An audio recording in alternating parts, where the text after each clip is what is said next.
செல்வரத்தினம் ரஞ்சனா. பிள்ளைகளோட பேர் எத்தனை பிள்ளைகள் உங்களுக்கு? 3 பிள்ளைகள். எந்த இடத்துல வசிக்கிறீங்க? குமரபுரத்துல. கணவர்? கணவர் இந்த செல்லடியில இறந்துட்டார். என்ன நடந்தது? செல்லடியில காயப்பட்டு இறந்துட்டு. எந்த இடத்துல விவரமா சொல்லுவாங்க? செல்லடியில காயப்பட்டு மாத்தளை போய் ஊருக்கு போய்தான் மோசம் பண்ணுவாங்க. காயப்பட்டது எங்க? காயப்பட்டது மாத்திரை. காயப்பட்டு காயத்தோட நீங்க காயத்தோட அப்படியே போய் வட்டுவாளுக்கு போய் அதால முகாமால வெளியில போய் அடவட்டிக்கு போய் தான் மோசம் பண்ணுவோம். காயப்படும் போது நீங்களும் எல்லாரும் கிட்ட கிட்ட இருந்ததா? பங்கருக்கு இருந்தாங்க. இவர் பங்கருக்கு வெளியே இருந்தது. வெளியே இருந்தது. அந்த காயப்பட்டு தான் நீங்க எப்படி எடுத்து போனீங்க? காயப்பட்டவர் காயப்பட்டு பயிற்சியான் தான் தூக்கி கொண்டு போனது. தூக்கி கொண்டு போய் அப்புறம் மருந்துகள் கட்டி சீர் இல்லாம தான் அப்படியே கொண்டு போய் அப்படியே அடிவாடு முடிஞ்சு அப்படியே உள்ளுக்கு போனாங்க. ராணுவ கட்டுப்பாட்டுக்கு போய் இப்ப அங்க இருந்து வெளி மாவட்டத்துக்கு விட்டது. எங்களை வெளி மாவட்டத்துக்கு அளவாட்டிக்கு போய் அங்க வச்சுதான் கணவர் முதல் என்ன தொழில் செய்தார்?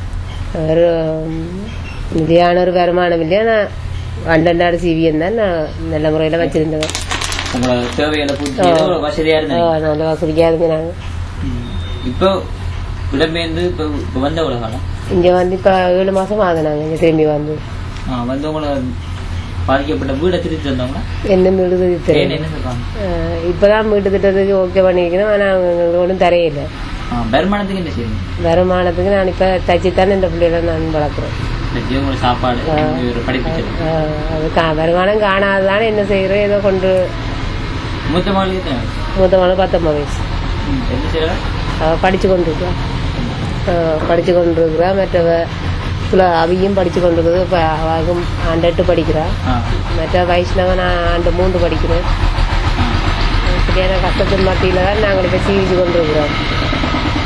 மற்றது இருந்த ஒரே 2-3 பிள்ளைகளுக்கும் பொதுவில இருந்தது ஒரே ஒரு செய்தி. அதே முந்தினா வந்து கள்ளன் அறுத்து கொண்டு போயிடுறாங்க. இரவு நாங்கள் நித்திரையில இருந்தாங்க. கதவுகள் பூட்டுக்கிற பொண்ணும் இல்ல. ஓட்ட வீடு தானே உடஞ்ச வீடு. இரவு சாவம் போல வந்து அதே மரத்து கொண்டு போயிட்டா. இவ்வளவு காலம் இல்ல எங்களுக்கு களத்துல இருந்தது. களத்துல இருந்த சங்கிலிய அவன் தரப்பால வெட்டிட்டு நெட் கட்டி கொண்டு படுத்தினாங்க. நெட்டை வெட்டிட்டு அதுக்குள்ள கைய விட்டு கழுத்துல இருந்து இழுக்கத்தான் நான் குள்ளாரி கொண்டு மின்ன அவன் ஓடிட்டான். முதல்ல இப்படி களவு சம்பவம் நடக்குது. அப்படி ஒரு சம்பவம் இவ்வளவு காலம் இல்ல. இப்பதான் இதெல்லாம் பூர்ணமா நடக்குது. யுத்தத்துக்கு பிறகுதான் முதலில் நாங்கள் இப்படி ஒரு இதை அனுபவிக்க இல்லை. இவ்வளவு காலத்து கஷ்டத்தை அனுபவிச்சதுதான் கொஞ்சம். இருந்தாலும் இப்படி ஒரு களவுகளோ மற்ற ஒரு இந்த பொம்பளை பிரச்சனையும் அது ஒன்று இல்லை. நீங்க இந்த போலீஸ் நிலையத்துல நீங்க இருக்கிற ராணுவத்திட்ட நீங்க முறையிடலையா அந்த சங்கிலி களவு போய் சொன்ன நாங்களும் சும்மா காலமே முன்னேறம் வந்து விசாரிக்கிற மொழியா எனக்கு ஒரு முடிவு. ஆளே ஆயிரண்டு சந்தேகம் இருக்கிறாங்களோ சொல்லி தரட்டோம்.